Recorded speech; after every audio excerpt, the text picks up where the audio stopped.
Hey there, and welcome to Daffodils by the Brook. This is sped up 2 times. As you can see, I've used masking fluid to reserve the white and the lightest yellows of my paper.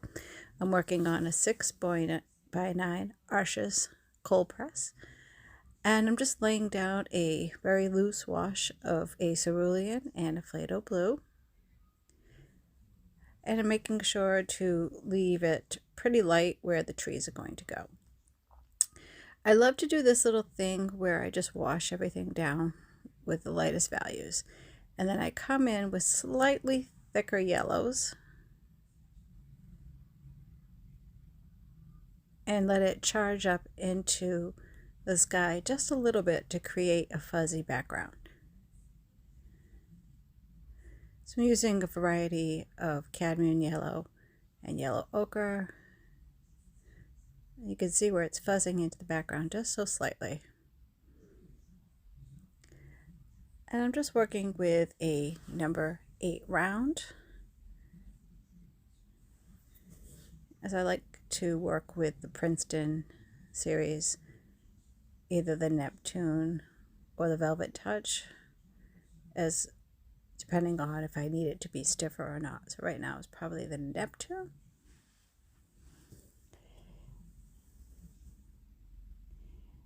And mixing up some greens with the same blues as before.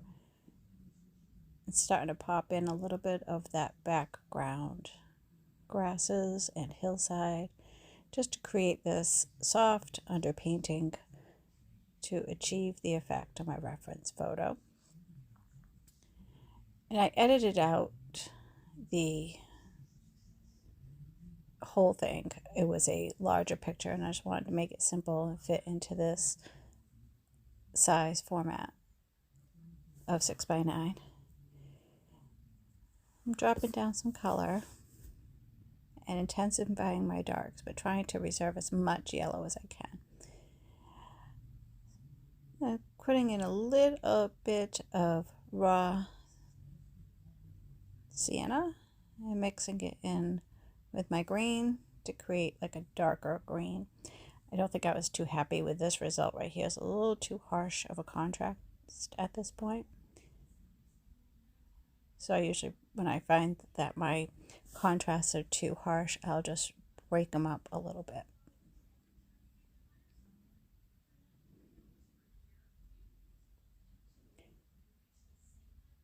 Stop for coffee.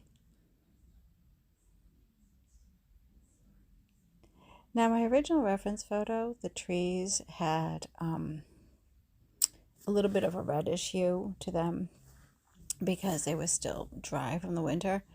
And as soon as I mixed up this red-orange color, I instantly regret this decision. So you're going to see me putting down some of this reddish color that I planned on bringing up into the trees.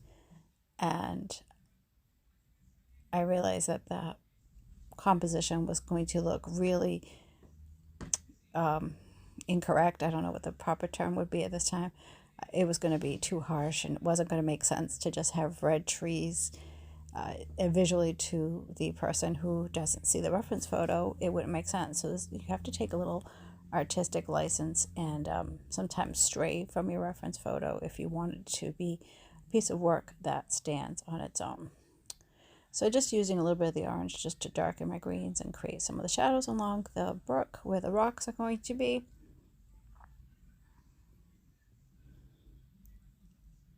I'm using a flat brush to pull out some of those yellows and greens and create stems for the field daffodils. What you don't see any longer is the blue masking fluid, where there's going to be white daffodils and some blue daffodils. Scraping a little bit into the cadmium yellow to create some more lighter marks.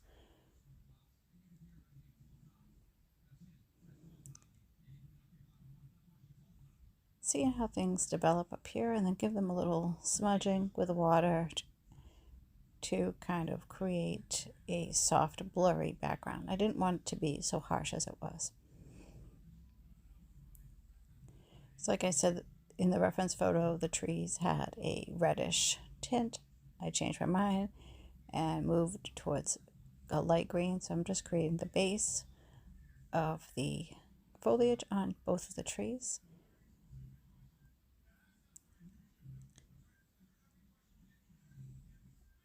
And now creating some of those green highlights that are in the brook, a reflection of the trees, as well as some moss that grows around rocks.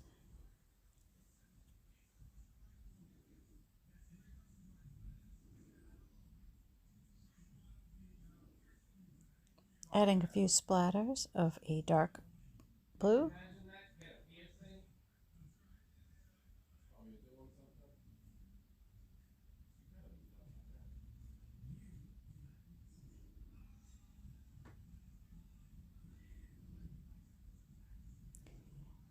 I like to lay down a really thick color highlight. In this case, the phthalo blue mixed with some of the cadmium yellow, going back and forth between a couple of colors and then warming it up with a little bit of that raw sienna, kind of creating the ripples in the water. And once it stains the paper just enough, while it's still a little wet, I give a little smearing in between. It helps me kind of soften and create the illusion of water. So some soft edges and some harder edges. And I kind of move my brush in the direction the water moves. A little trick that I deploy. Sticking with the motion. And just using some darker colors to really intensify those shadows. Especially where the rock's going to be. These will be underneath and along the shoreline.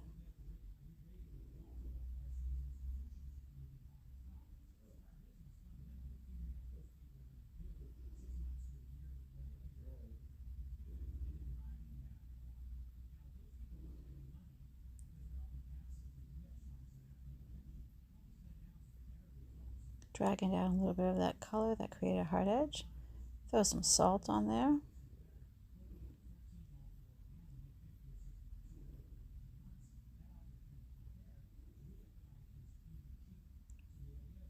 And another sip of coffee.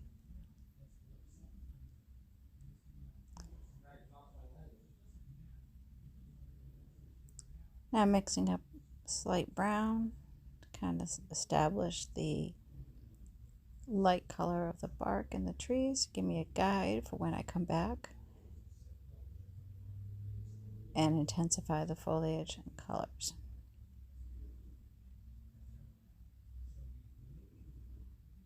Sometimes you can actually see yourself making a decision with a brush, like, oh, I was here, but this isn't making sense. This isn't feeling right. So let me change directions a little bit. I do that quite often. That's something that's really hard to teach because you just basically have to know what's working with where it is in the drying stage and what's not working. So if it's still a little too wet underneath and you're trying to put in some details and you see it starting to fuzz, just stop and move on to a different spot or let it rest. Come back when it's dry, which is going to be happening very soon. I'm going to take a break from this, come back when it's dry. Adding those brightest highlights right now, because I don't want to lose that. I did end up putting a little bit of red orange in there. Not a lot. It's going to get pretty much hidden up by the greens and the blues. So I was just trying to find some cohesion. Oh, got some orange in my sky. Had to clear that out really quick. Luckily, Yasha's paper is very, very good at scrubbing. You're not going to end up with a weird mark or a darker section. Popped in a few orange flowers in the front to kind of bring it, to connect the top to the bottom. And now I'm just darkening up some of the shadows in the foreground of the daffodils that are grown by the brook.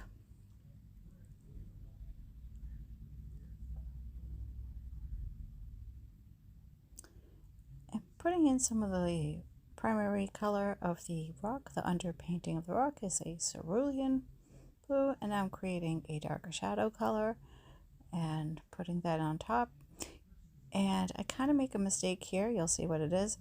I thought, oh, I'll scrape because I scrape rocks quite often, but I had drawing gum on underneath, so scraping it, I may have lifted it just a little. It didn't really damage it. I thought it was going to be. Once I realized what I was doing, I was like, oh. So it's easy to lose track of your masking fluid, especially if you use the Pebeo drawing gum, which I do. It's very thin and it can kind of just almost not be there. So I just did some minimal scraping and tried not to pull it off. And I'm pretty happy with the underpainting. Here I come. Now it's dry and the masking fluid has been removed. And now the detail work. And I'm always worried that I'm going to mess this up. Sometimes I do, especially if I get lazy and I no longer have my reference photo around. The salt had some really nice effects. A little bit too much white was saved in the trees, so the trees are going to need a little bit of work. And I'm happy with the way the daffodil field looks.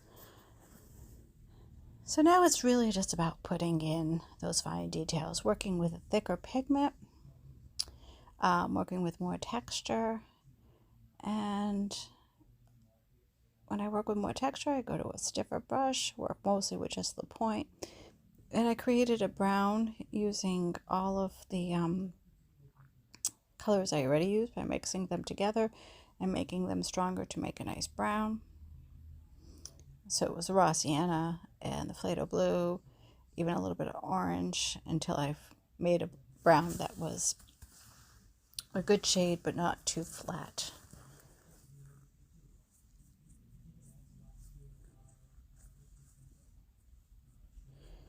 So I see a little mistake here where I did not save the highlight on the left side of the tree. That was my whole intent. I should have just saved that instead of doing the whole tree out in masking fluid. So even though I didn't want to use any white gouache or white pens, I may go back and just put a small highlight on the left side because I realized that I quickly covered it up. And one of the biggest challenges most people have, include myself, is to reserve the white.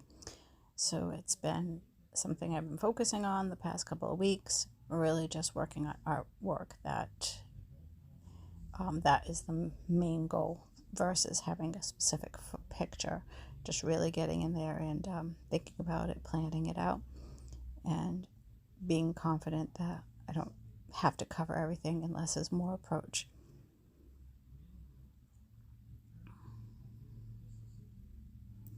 Sorry that the bottom of this got cut off. I believe I'm just going in and glazing the rocks with a slight gray color made from the cerulean blue and the raw sienna mixed together, and just glazing them and then trying to so they don't look such white harsh rocks.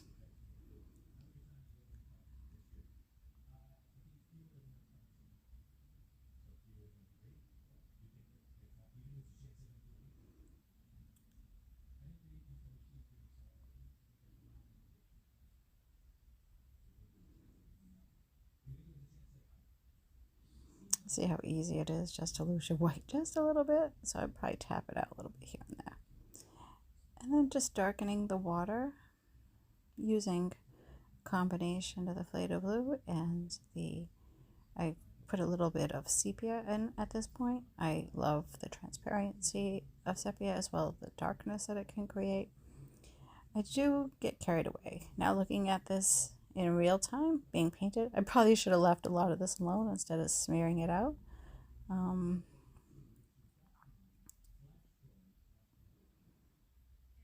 So keeping the white is still going to be a challenge for me.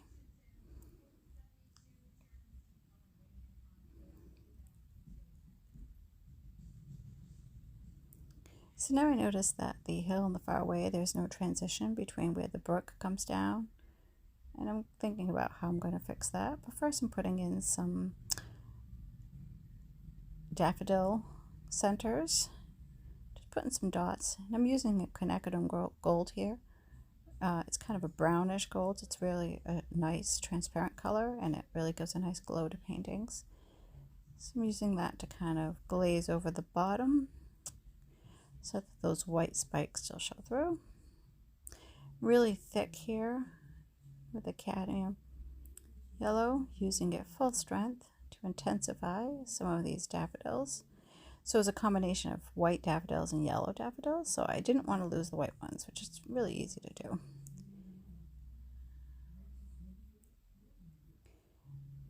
While still working with the yellow,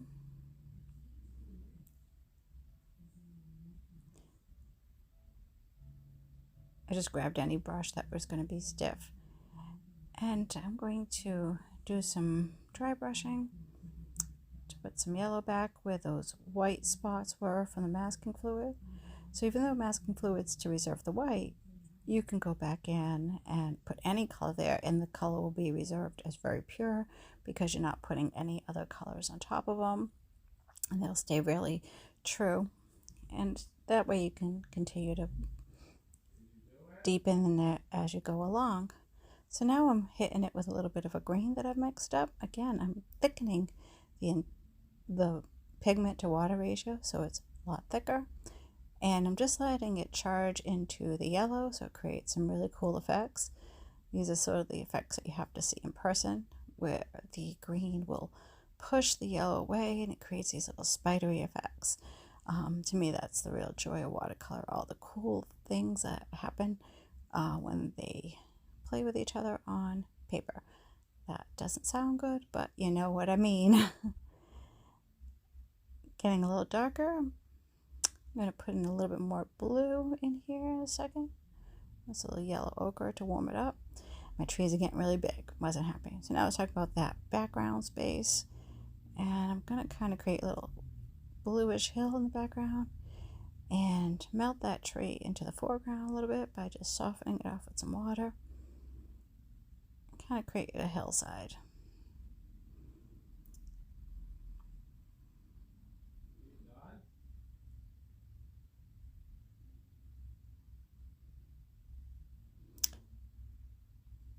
So now you can see I move my brush kind of in a very textured way, kind of create some lines, quick movements, kind of the opposite of when you first start. You really think about texture, and the paint gets thicker and more intense.